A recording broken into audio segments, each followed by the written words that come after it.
MCT. Hello students, આજે આપણે જોઈશું MCT મોસ્ટ કંટ્રોલ થાઇરિસ્ટર. બેઝિકલી આ મોસ્ફેટ બેઝ સ્વિચ હોય છે કે જે બે ફિલ્ડ ઇફેક્ટ ટ્રાન્ઝિસ્ટરનો ઉપયોગ કરીને બનાવવામાં આવે છે. તો આ સાથે આપણે કઈ રીતે એનું કન્સ્ટ્રક્શન, વર્કિંગ તથા તેની એપ્લિકેશન જોઈશું. આની અંદર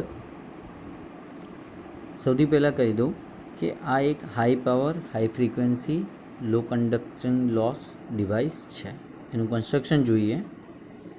સૌથી નીચેનું જે બેઝ લેયર છે તે N પોઝિટિવ કેથોડ તરીકે કામ કરે છે અને આ મેટલનું પ્લેટ હોય છે, N પોઝિટિવ લેયર. એની ઉપર P લેયર તથા તેની ઉપર એક P નેગેટિવ લેયર ડિફ્યુઝ કરીને બનાવવામાં આવે છે. તેની ઉપર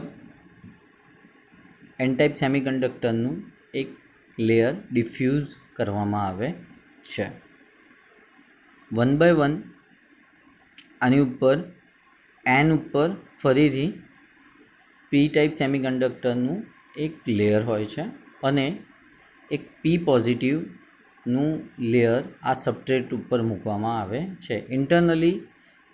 ઇન્ટરનલી આ એકબીજા સાથે કનેક્ટેડ હોય છે. તેના કનેક્શન પણ આમાં દર્શાવવામાં આવ્યા છે અને બંને તરફ N ટાઈપ સેમિકન્ડક્ટર કનેક્ટેડ કરેલા હોય છે P ટાઈપ સબસ્ટ્રેટની જોડે. આની સૌથી ઉપર સિલિકોન ડાયોક્સાઇડ એટલે કે SiO2નું એક લેયર મૂકવામાં આવે છે અને તેનું કનેક્શન એક ટર્મિનલ તરીકે એટલે કે ગેટ તરીકે બહાર આપવામાં આવે છે.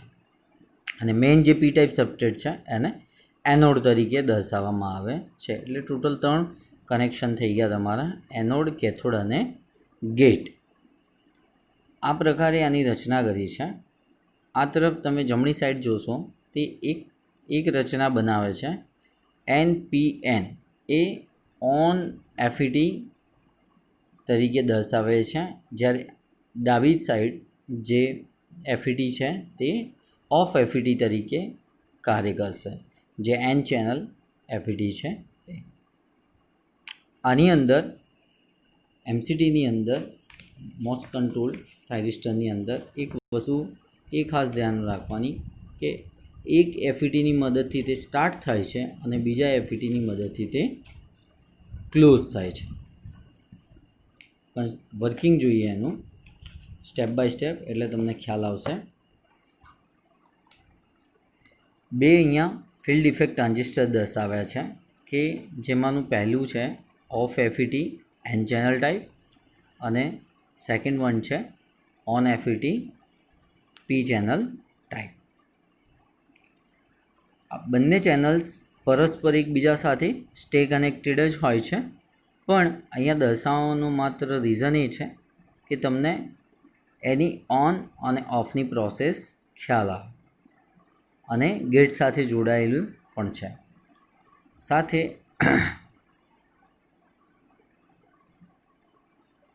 FET એટલે ફિલ્ડ ઇફેક્ટ ટ્રાન્ઝિસ્ટર, અને આનું જ્યારે ઇન્ટરનલ કનેક્શન કર્યું છે ત્યારે બે ટ્રાન્ઝિસ્ટર્સનો પણ ઉપયોગ કર્યો છે, જેમાંનું એક PNP ટ્રાન્ઝિસ્ટર છે જે એનોડ સાથે કનેક્ટેડ છે અને બીજું જે ટ્રાન્ઝિસ્ટર છે જે ઓફ પ્રોસેસ કરવા માટે ઉપયોગમાં લેવાય છે તે NPN ટ્રાન્ઝિસ્ટર હોય છે.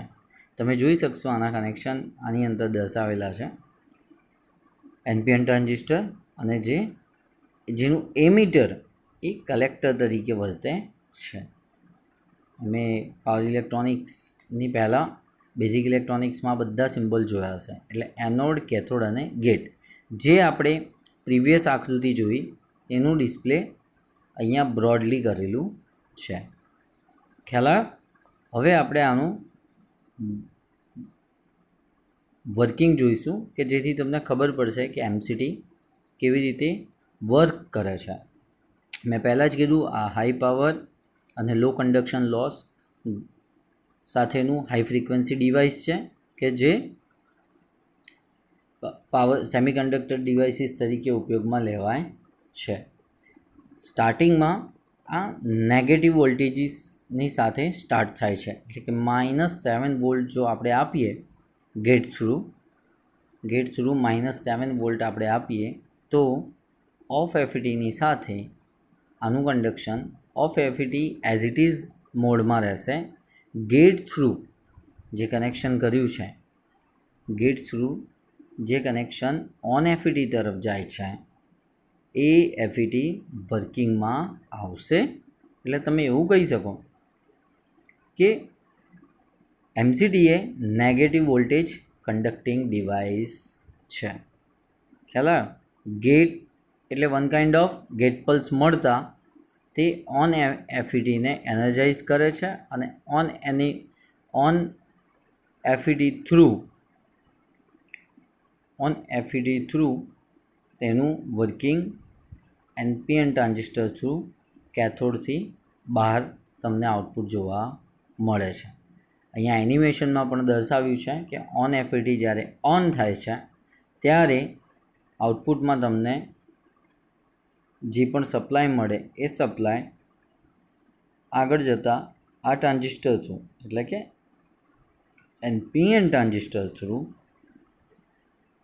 આઉટપુટ સપ્લાય આગળ વધે છે અને જે emitter as a collector cathode બનાવેલો છે ત્યાંથી તમને આઉટપુટ કરંટ મળે છે, જે તમને આગળ સ્વિચિંગમાં ઉપયોગમાં લેવાનો છે. આ એનિમેશન વડે તમે એક ટર્ન ઓન પ્રોસેસ એમસીટી સ્વિચની જોવો છો.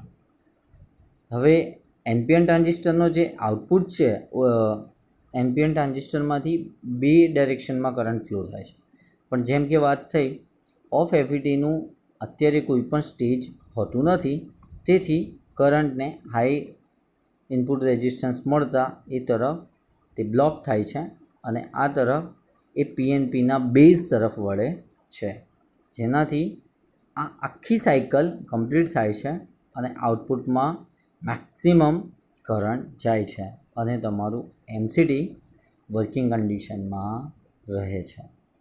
ખ્યાલ આવ્યો? નેગેટિવ વોલ્ટેજીસ ગેટ પલ્સ ઉપર એપ્લાય કરતાં ઓફ એફઈટી જે એન ચેનલમાંથી બનાવેલું છે એ એઝ ઇટ ઇઝ રહે છે, જ્યારે on FET P channel type એ વર્કિંગ કન્ડિશનમાં આવે છે અને એના થ્રુ એનપીએન ટ્રાન્ઝિસ્ટરમાં આઉટપુટ મળે છે, જે કેથોડ થ્રુ પર્ટિક્યુલર આઉટપુટમાં મેળવવામાં આવે છે. હવે ઓફ સ્ટેજ જોઈએ. આ આપણે ઓન સ્ટેજ જોયો. ઓફ સ્ટેજમાં એમસીટીને વર્ક કરાવવા માટે તમારે પોઝિટિવ વોલ્ટેજીસ આપવા પડે. અહીંયા આપણે +14 વોલ્ટ જ્યારે આપીએ ત્યારે ઓન એફઈટી ઉપર શું ઇફેક્ટ થાય છે? ઓન એફઈટીને પોઝિટિવ વોલ્ટેજીસ મળતાની સાથે તરત જ તે ઓન થાય છે અને આ તરફનું એટલે કે જમણી બાજુનું જે ઓન એફઈટી હતું તે ઓફ થાય છે. ખ્યાલ આવ્યો?